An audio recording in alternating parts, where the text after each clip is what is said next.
Welcome to SKM institute. I am VK Singh. आशा करता हूँ आप सभी लोग अच्छे से होंगे। आज के इस सेशन में मैं BHIC 104 इस विषय का वीडियो लेक्चर लेकर के आया हूँ। मध्यकालीन विश्व की सामाजिक संरचना और सांस्कृतिक पैटर्न ये विषय है। आज के इस सेशन में मैं ब्लॉक 1 कंप्लीट करूँगा एंड ब्लॉक 2 तो 2 ब्लॉक हम जो है डिस्कस करेंगे। बेसिकली इसमें लगभग 6th चैप्टर है, 6 चैप्टर, 6 यूनिट आपके बुक के कवर हो जाएँगे और जो एग्ज़ाम के पॉइंट ऑफ व्यू से इम्पोर्टेंट सेक्शन है, वो सभी जो प्रश्न है, वो सभी हम जो है इसमें डिस्कस करेंगे। जब ये दोनों ब्लॉक खत्म हो जाएँगे, तो इन दोनों ब्लॉक में से, खंड में से जो प्रश्न प्रीवियस ईयर में पूछे गए हैं और इम्पोर्टेंट प्रश्न हैं, उन्हें जो है हम डिस्कस करेंगे ताकि कुछ आइडिया हो जाए कि प्रश्न कहाँ से इग्नू में आते हैं।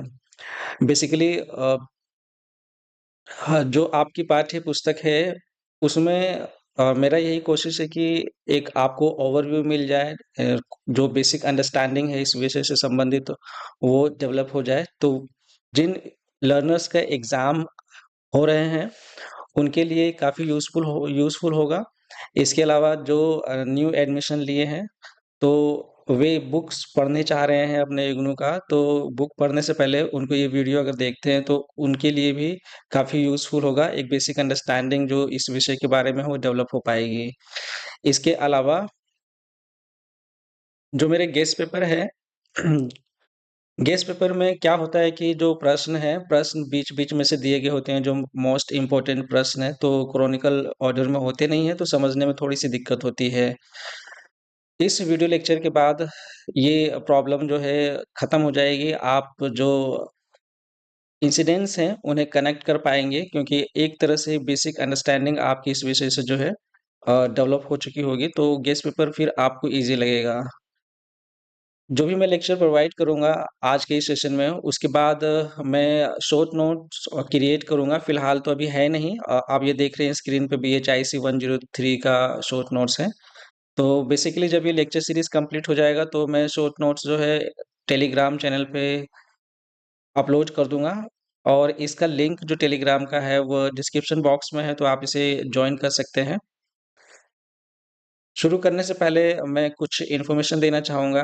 यदि आप इग्नू के मेंटरशिप प्रोग्राम में रजिस्टर करना चाहते हैं, तो मैं बता दूँ कि जितने पैसे में आप अ, गैस पेपर परचेज़ करते हैं, उसके हाफ़ प्राइस में ही आप जो है प्रॉपर तरीके से मेंटरशिप प्रोग्राम जॉइन कर सकते हैं। इसमें आपको इन्फॉर्मेशन, गाइडेंस और हेल्प सभी कुछ प्रोवाइड किया जाता है। Solve assignment, solve guess paper, इसके अलावा कॉल असिस्टेंस आपको प्रोवाइड किया जाएगा। जो भी इग्नू से रिलेटेड प्रॉब्लम आपके इश्यू फेस करते हैं, तो सीधे आप डायरेक्टली आप हमें कॉन्टैक्ट कर सकते हैं, रिज़ॉल्यूशन आपको प्रोवाइड किया जाता है। इसके अलावा जो मैग मेंटरशिप प्रोग्राम है और या एकलव्य मेंटरशिप प्रोग्राम है इग्नू का, तो इसमें दोनों में आपको जो है कुछ एक्स्ट्रा क्लासेस प्रोवाइड की जाएगी। पीपीटी फॉर्मेट में रिकॉर्डेड क्लासेस होंगी ये। आप मैथ स्पेशल क्लासेस या यूपीएससी सीसेट क्लासेस या फिर यूपीएससी एनसीईआरटी फाउंडेशन बैच की क्लासेस ले सकते हैं। ये इस साल से जो है मेंटरशिप प्रोग्राम में इंक्लूड किया गया है। इसके अलावा कुछ यूपीएससीज़ के डेडिकेटेड बैचेस हैं मेंटरशिप प्रोग्राम के तहत। प्रोग्राम आप अधिक जानकारी के लिए हमें कॉन्टैक्ट कर सकते हैं। अलग-अलग लेवल पे कोर्सेज़ हैं मेरे, तो आप व्हाट्सएप मैसेज करके आप अधिक जानकारी ले सकते हैं।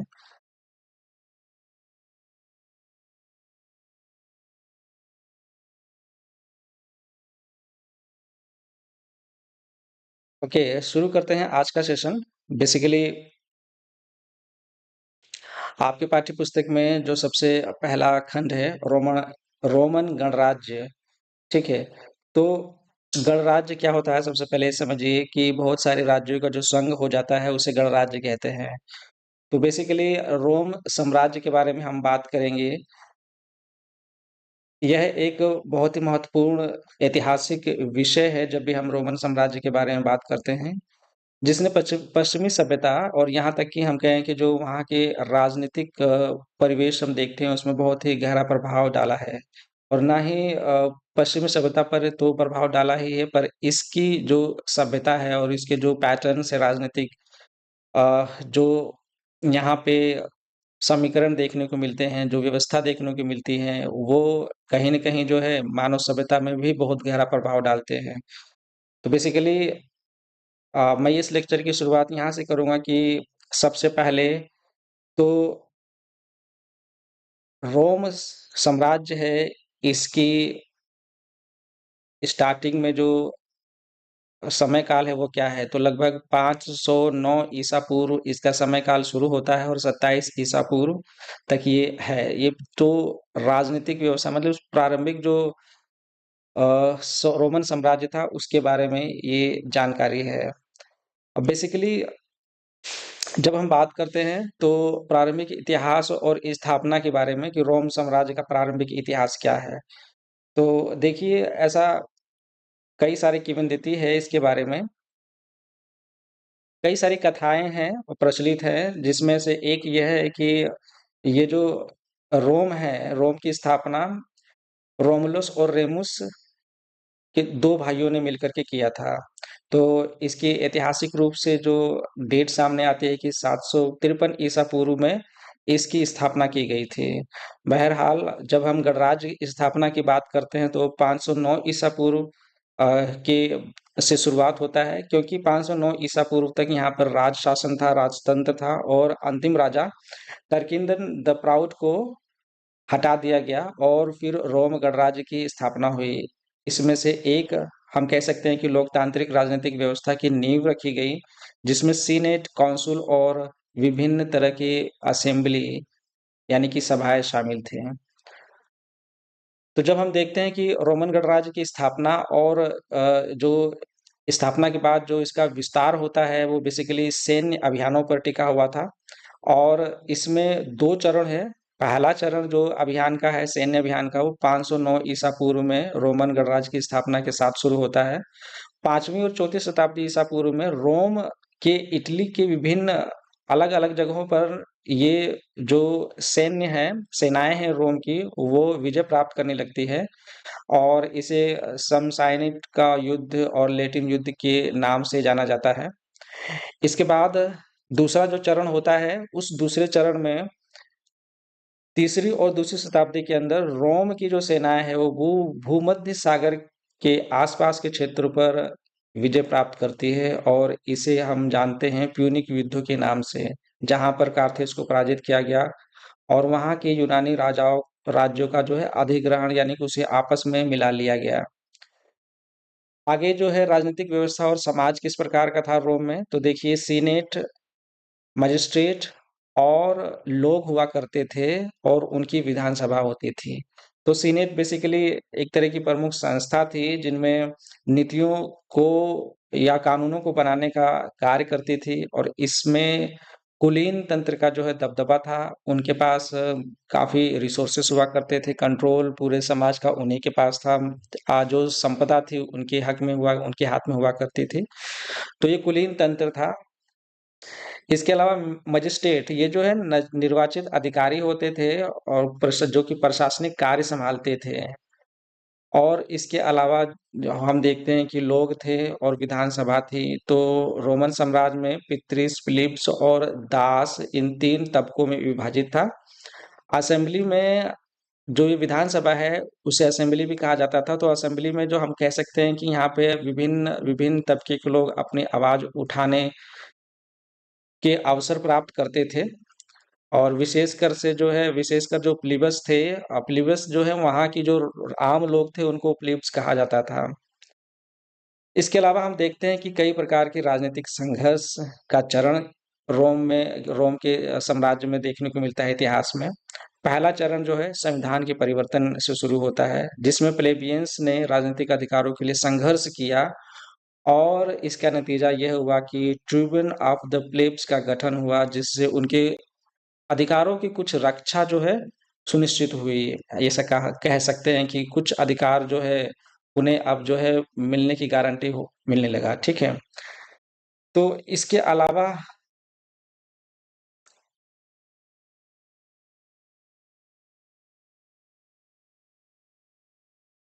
इसके अलावा मैं कहूँगा कि ऑगस्टन युग जो है, ये शुरू हुआ था ऑगस्टन के शासन के बाद जो है साम्राज्य का विस्तार और अधिक हुआ। इससे पहले मैं बता दूँ कि जो संघर्ष के जो 3 चरण थे, पहला चरण मैंने डिस्कस किया, दूसरा चरण ये था कि जो प्लेबियंस थे, उनको अधिकार तो मिलने शुरू हो गए थे, लेकिन फिर भी अधिकार कम थे, तो और अधिकार प्राप्त करने के लिए, क्योंकि कोई भी तबका हो, वो बराबरी का अधिकार चाहेगा, जब तक जो है बराबरी का अधिकार न मिल जाए, तब तक जो है संघर्ष जारी रहता है। तो ऐसा ही कुछ हुआ होता रहा। और इसके अलावा हम देखते हैं कि कुछ भूमि सुधार भी हुए, जो कि ग्रेची बंधुओं के भूमि सुधार की बात इसमें कही जाती है। छोटे किसान, जिसे असुदवी वर्ग कहते हैं, वो आर्थिक संकट से उबर सके, इसके लिए ग्रेची बंधुओं ने भूमि सुधार की मांग को बड़ी जोर से रखा। भूमि सुधार न होने की वजह से जो सैनिकों में असंतोष भी बढ़ रहा था, क्योंकि वो अ, अपने खेतों में लौट भी नहीं पा रहे थे, और भूमि सुधार न होने की वजह से वहाँ पर जो है कुछ खास कृषि से मिलता भी नहीं था। इसके अलावा शहर में जो है गरीबों में भी सुधारों के लिए संघर्ष किया गया। सामाजिक और कह सकते हैं कि वहाँ की जो राजनीतिक व्यवस्था थी, उसमें अशांति देखने को मिलती है। उसके बाद एक और चरण आता है, जिसे हम अंतिम संघर्ष के चरण को कहते हैं। इसे हम अंतिम संघर्ष का चरण कहते हैं। इसमें क्या हुआ कि कमांडरों का उदय हुआ। तो ट्रायम्विरेट की स्थापना हुई। ये बेसिकली 3 लोग पहली बार बने थे, जिन्होंने मिलकर के सत्ता को जो है अपने अ, हाथ में लिया। इसमें सबसे पहले जो 3 लोगों का नाम है, उसमें जूलियस सीजर, पॉम्पे और क्रैसस शामिल थे। इन्होंने जो रोम की राजनीतिक संरचना जो पहले से चली आ रही थी, उसको चुनौती दी और सत्ता के लिए संघर्ष किया, और वे कामयाब भी रहे। लेकिन बाद के समय में सीजर्स की हत्या हो गई, और सीजर की हत्या के बाद ऑगस्टन ने जो है साम्राज्य की स्थापना की। जो मैं ऑगस्टन युग बता रहा था, तो इसी के बारे में बता रहा था।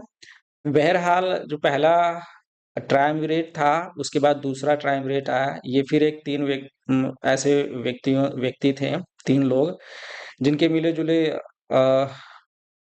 तंत्र ने जो है सत्ता को सँभाला। इसमें ऑक्टेवियन, मार्क एंटनी और लेपिड शामिल थे, जिन्होंने सत्ता के लिए संघर्ष किया और अंत में विजयी हुए। उसके बाद जैसे मैंने बोला कि ऑगस्टन युग के बारे में, तो ऑगस्टन के शासन में जो रोम साम्राज्य है, इसका तो काफ़ी विस्तार हुआ, और यूरोप, एशिया और अफ्रीका के कई हिस्सों पर नियंत्रण स्थापित किया गया। और यह विस्तार अगर हम देखते हैं, तो पाते हैं कि बेसिकली सैन्य विजय और कूटनीति के माध्यम से हुआ। ऑगस्टन ने सत्ता का केंद्रीकरण किया और संवैधानिक सुधार भी किए, जिसमें प्रिंसिपेट प्रणाली की स्थापना हुई। एक तरह से बोल सकते हैं कि छद्म गणराज्य था, जहाँ वास्तविक सत्ता जो है ऑगस्टस के हाथों में थी। इसके अलावा प्रशासनिक सुधार भी किए। प्रांतीय प्रशासन का जो है पुनः गठन किया गया। सिविल सेवा की स्थापना इसमें की गई, और ताकि प्रशासन को और कुशल और प्रभावी बनाया जा सके। तो इसके अलावा सेना को स्थायी पेशेवर सेना में बदल दिया गया। सैन्य शक्ति में वृद्धि हुई, जिससे कि सीमा जो है राज्य की, उसकी सुरक्षा में वृद्धि हुई। सामाजिक और आर्थिक सुधारों में भी काफ़ी परिवर्तन किया गया। अ, सुधारों को लेकर के परिवार के कानूनों में सुधार और बुनियादी ढाँचे भी हम देखते हैं कि जो है कुछ उसमें भी थोड़ा बहुत जो है फेर-बदल किया गया, जिसमें साम्राज्य की स्थिरता और समृद्धि को बढ़ावा मिला। ठीक है। एक प्रश्न पूछा जाता है, मैं बाद में प्रश्न डिस्कस करूँगा।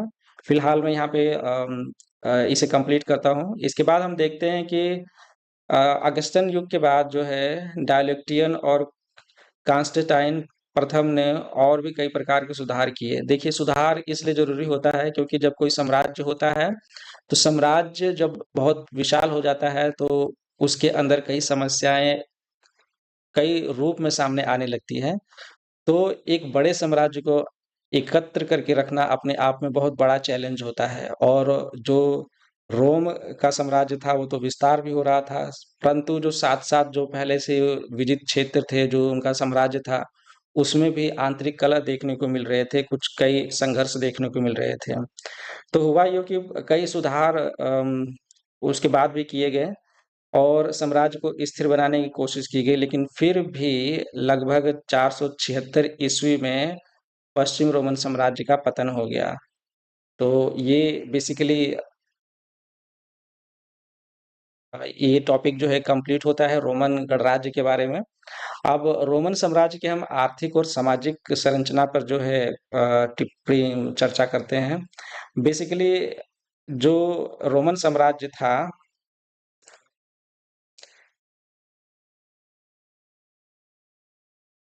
अपनी विशालता के लिए जाना जाता था। इसकी आर्थिक और सामाजिक संरचना में स्थायित्व जो है ना, वो बहुत ज़रूरी था, क्योंकि देखिए जब साम्राज्य जब बड़ा होता है तो उसमें बहुत आर्थिक क्रियाएँ संलिग्न तो होती हैं। समाज में जो है कई प्रकार के प्रोफ़ेशंस सामने आते हैं। एक ताना-बाना बनता है साम्राज्य के अंदर, सामाजिक ताना-बाना। समाज किस प्रकार का है, उसमें धर्म क्या है, लोगों की मान्यताएँ क्या हैं, सांस्कृतिक आवागमन क्या है, तो ये सब मायने रखते हैं। तो बहरहाल यहाँ पे हम देखते हैं कि जो रोमन साम्राज्य था उसमें आर्थिक गतिविधियाँ और सामाजिक विभाजन साम्राज्य के विकास और उसकी स्थिरता को प्रभावित करते रहे हैं। यहाँ पे हम देखते हैं कि इसमें जो है अर्थव्यवस्था की प्रकृति क्या थी, तो गणतंत्र के दौर में जो रोमन अर्थव्यवस्था थी बेसिकली कृषि पर ही आधारित थी। छोटे किसानों का जो है यहाँ पर काफ़ी बोलबाला था। हम कह सकते हैं कि भूमि जो थी वो मुख्य उत्पादन का साधन थी, और यहाँ पे ऐसा नहीं है कि कृषि ही था, व्यापार और कुटीर उद्योग भी देखने को मिलते हैं कि महत्वपूर्ण थे। जैसा कि मैंने बताया कि ऑगस्टन का युग था, तो उसमें इसके शासनकाल में प्रिंसिपेट युग में अर्थव्यवस्था में केंद्रीकरण किया गया, जिससे हम यह देखा गया कि अब जो अर्थव्यवस्था जो व्यापार हो रहा था, अब वह संगठन के रूप में एक हो रहा था। तो ये चीज़ भी हम देखते हैं। इसके अलावा यहाँ पे जो टैक्स वगैरह का जो संग्रहण था, टैक्स कलेक्शन, उसमें भी जो है कई सुधार देखने को मिलते हैं। नए कर लगाए गए, पुराने हटाए गए। व्यापार और उद्योग का विस्तार हुआ और समाज में आर्थिक स्थिरता बढ़ी, इसलिए ऑगस्टन युग जो है महत्वपूर्ण भी है। इसके अलावा हम देखते हैं कि रोमन की अर्थव्यवस्था में जो है गुलाम अर्थव्यवस्था एक महत्वपूर्ण भूमिका निभाती है। इसका मतलब है कि जो कृषि का कार्य हो गया, खनन हो गया, निर्माण हो गए और अन्य तरह के कई जो कार्य किए जाते थे, गुलामों द्वारा किए जाते थे। इसे गुलाम अर्थव्यवस्था के नाम से जाना जाता है। ठीक है। तो रोमन समाज में गुलामी हम कह सकते हैं कि एक महत्वपूर्ण भूमिका निभाती है। गुलामों को विभिन्न कार्यों में, जैसे कि मैंने बताया, लगाया जाता था और उन्हें निम्न वर्ग में रखा जाता था। उ उनके साथ व्यवहार किया जाता था। इस वजह से क्या हुआ, गुलामों ने विद्रोह की प्रवृत्ति उनके अंदर आने लगी, और क्योंकि उनके प्रति व्यवहार जो समाज कर रहा था, उसका गहरा प्रभाव पड़ा। गुलामों के विद्रोह के कारण और गुलामों की कमी के कारण जो ये गुलाम अर्थव्यवस्था थी, ये पतन के कगार पे हो गई। तो इसकी जगह पर जो है कॉलोनेट व्यवस्था का उदय हुआ, जिसमें किसानों को जो है भूमि दे दिया गया। मतलब जो किसान भूमि पर अभी खेती करते थे, उनको जो है भूमि का मालिक बना दिया गया और उनसे फिर उत्पादन करवाया गया, ठीक है? मतलब उनको एक तरह से उनको भूमि दे दी गई और उस पर जो उनसे खेती करवाया गया था, वो अपना निर्वाह करते थे। फिर बाकी जो टैक्स वगैरह था, वो राज्य को जो है कर के रूप में देते थे। तो इस प्रणाली ने कृषि उत्पादन को स्थिर तो किया काफ़ी, और आर्थिक संकट को भी काफ़ी कम किया।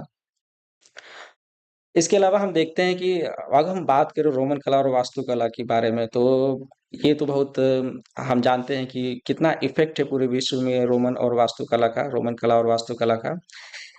ये साम्राज्य जो है अपनी सांस्कृतिक समृद्धि का प्रमाण रखता है। विशालकाय इमारतें, पुल, सड़क और नगरों का निर्माण यहाँ पे देखने को मिलता है। रोमन कला की अगर हम बात करें तो यहाँ पे जो है ग्रीक प्रभाव स्पष्ट रूप से दिखाई देता है, और अपनी विशिष्ट शैली ग्रीक प्रभाव के बावजूद भी इसकी अपनी विशिष्ट शैली भी विकसित कर रखी है। वास्तुकला में आर्क, डोमर, वॉल्ट का प्रयोग विशेष रूप से हम देखते हैं कि महत्वपूर्ण है। नेक्स्ट टॉपिक है, जो मेन हेडिंग है, वह है रोमन जगत में धर्म और ईसाई मत का उदय। तो ये नेक्स्ट यूनिट है।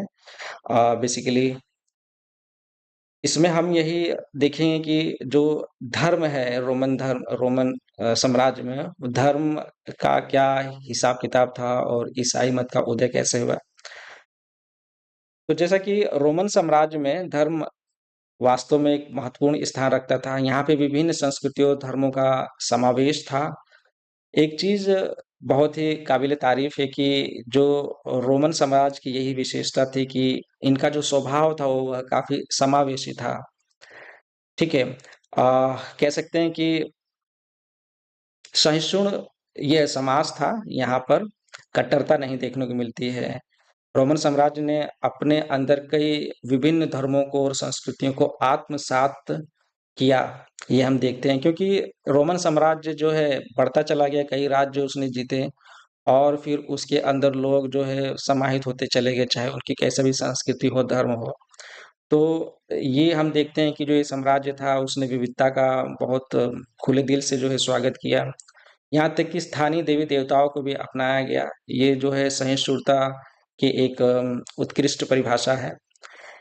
परंतु हम देखते हैं कि ईसा पंथ और रोमन शासन के बीच में क्या था कि जो शुरुआत में जो प्रारंभिक ईसाई धर्म जो था, ईसा पंथ उसे रोमन समाज जो है, शासन जो है अ, उसे संदेह की दृष्टि से देखता था। वो देखते थे कि ये हमारे राजनीति या राज्य के लिए या राज्य के सत्ता के लिए जो है खतरा है। और इस शुरुआत में जो है कई प्रकार से ईसाइयों का उत्पीड़न किया गया, ऐसी कई सारी कहानियाँ हैं। लेकिन धीरे-धीरे समाज में बदलाव आता चला गया और ये धर्म जो है फैलता चला गया। और बाद में देखते हैं कि ये कई जो रोमन शासक थे, उन्होंने भी इस नए धर्म को अपनाया और जिससे कि समाज में इस ईसाई धर्म को जो है स्वीकार्यता मिलने लगी। एक टॉपिक है रहस्यवादी धर्म और ईसाई धर्म, ठीक है? तो ये प्रीवियस ईयर क्वेश्चन में भी पूछा गया है। तो रोमन साम्राज्य में कई रहस्यवादी धर्म प्रचलित थे, जो कि क्या होता है ना कि गुप्त तरह के जो विद्याएँ होती हैं, अनुष्ठान होते हैं और अपने आध्यात्मिक अनुभव पर आधारित ये कई सारे जो है धर्म प्रचलित थे। इनकी अलग-अलग मान्यताएँ थी और ईसाई धर्म भी जब आया तो इसकी लोकप्रियता के लिए भी इसी वजह से मार्ग प्रशस्त किया क्योंकि इसने लोगों को जो है मुक्ति का मार्ग दिखाया, आध्यात्मिकता पर जोर दिया और थोड़ा बहुत जो है ये भी रहस्यवादी धर्मों की तरह जो है कुछ विशेषताओं को अपनाता था, ठीक है? मतलब जो है इस तरह की चीज़ें, तो जो कि समाज में फिर ईसा पंथ के लिए काफ़ी जो है एक्सेप्टेंस मिलने लगा। हम देखते हैं कि ईसाई धर्म और रोमन राज्य जो है अंतिम समय में जो हम कहेंगे कि ये इतिहास है इसमें कॉन्स्टेंटाइन के शासनकाल की बात कही जाती है। इसमें ईसाई धर्म को कानूनी मान्यता मिली और धीरे-धीरे यह राज्य धर्म बन गया। तो कॉन्स्टेंटाइन ने ईसाई धर्म को प्रोत्साहित किया और उसने रोमन साम्राज्य का जो है एक तरह से अभिन्न अंग बना दिया। इसके बाद देखा जाता है कि जो ईसाई धर्म ने रोमन राज्य के अंतिम चरण में भी महत्वपूर्ण भूमिका निभाई और साम्राज्य की सांस्कृतिक और राजनीतिक जो प्रभाव है उस पर जो है काफ़ी गहरा छाप छोड़ती है।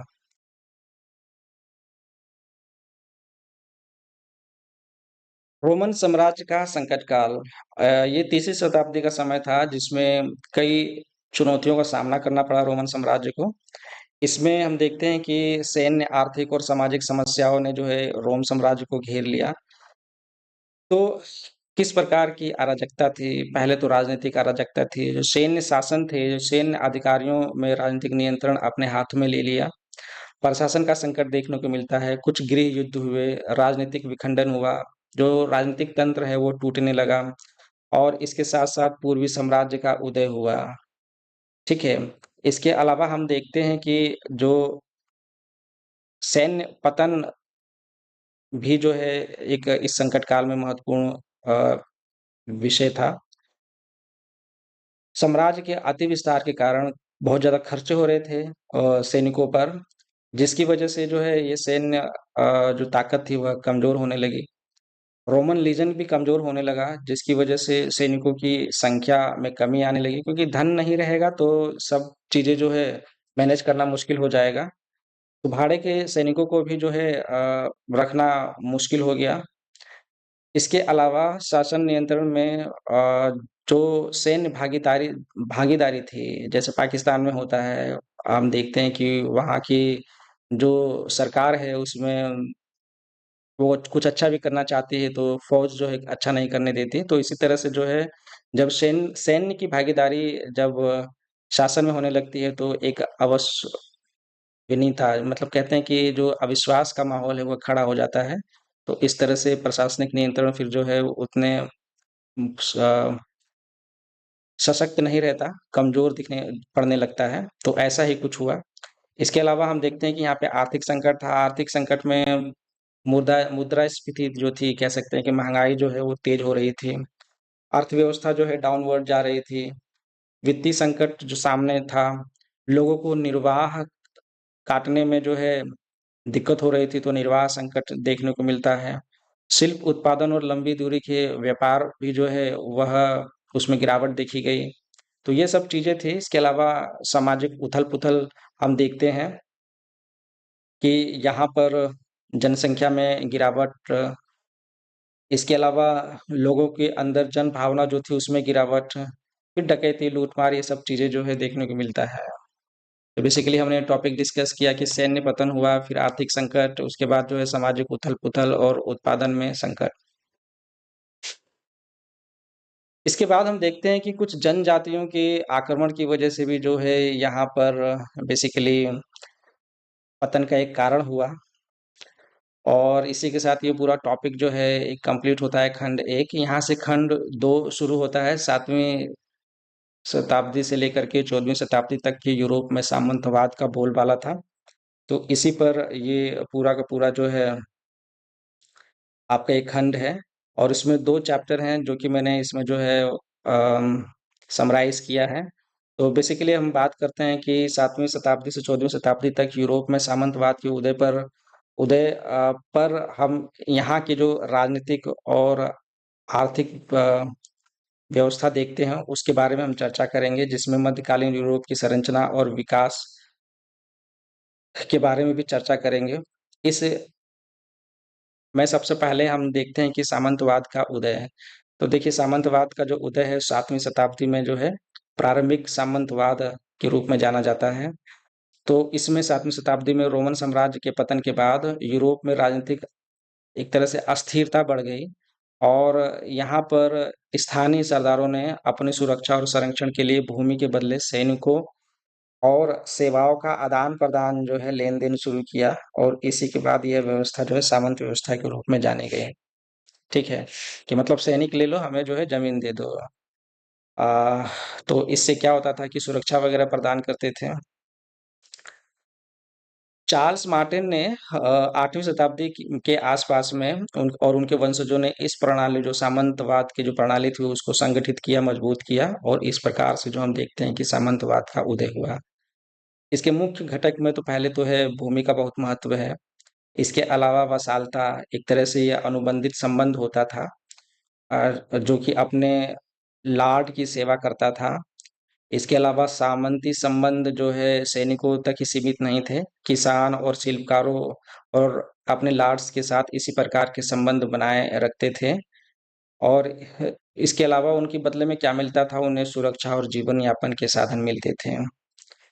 इस तरह हम देखते हैं कि सामंतवाद के विकास के भी कई चरण हैं। प्रथम चरण में हम देखते हैं कि 9वीं शताब्दी से लेकर 11वीं शताब्दी तक जो है कृषि उत्पादन और तकनीक में सुधार हुए।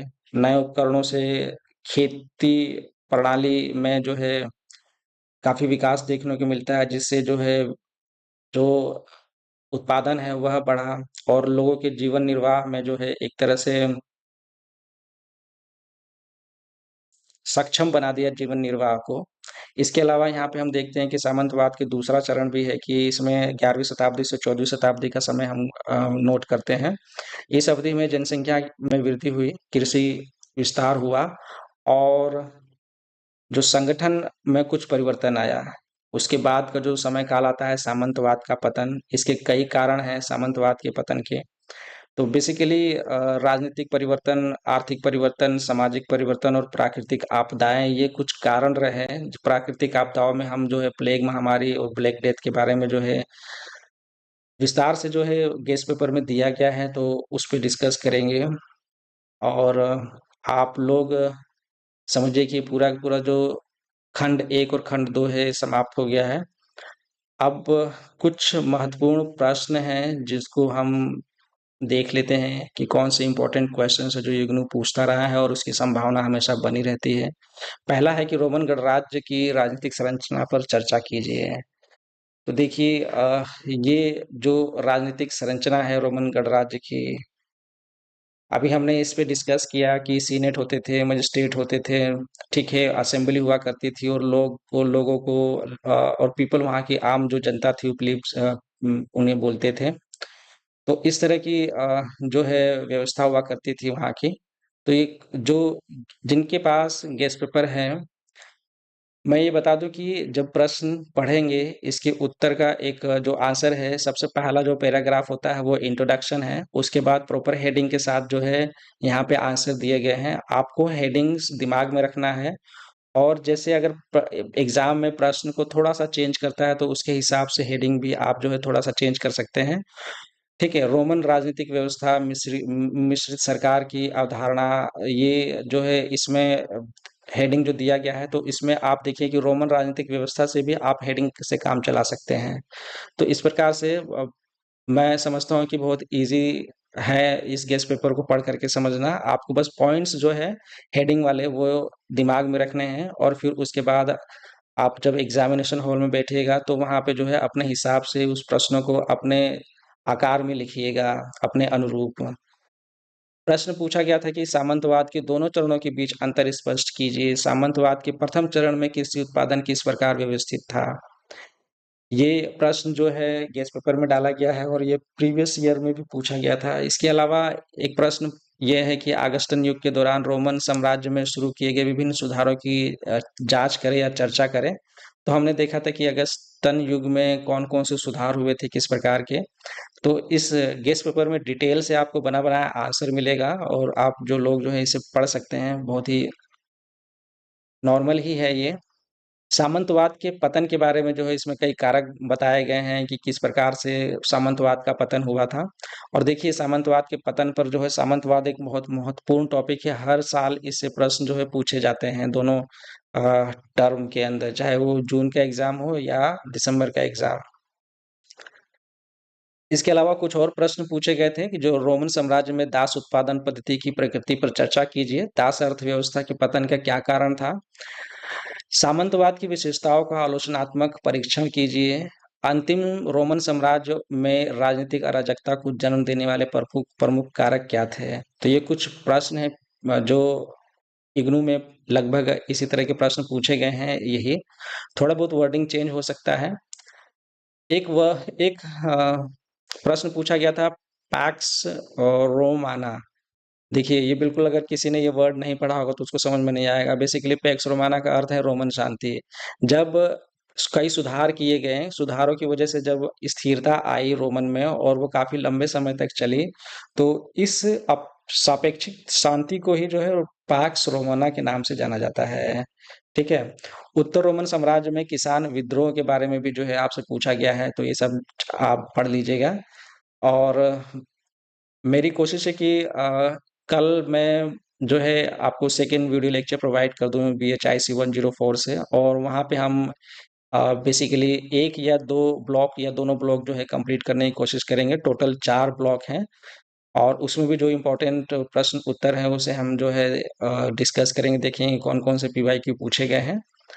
तब तक के लिए आशा करता हूँ कि आप लोग अच्छे से अपना समय बिताएँगे और अपनी प्रिपरेशन को अच्छे से जारी रखेंगे। Thank you very much.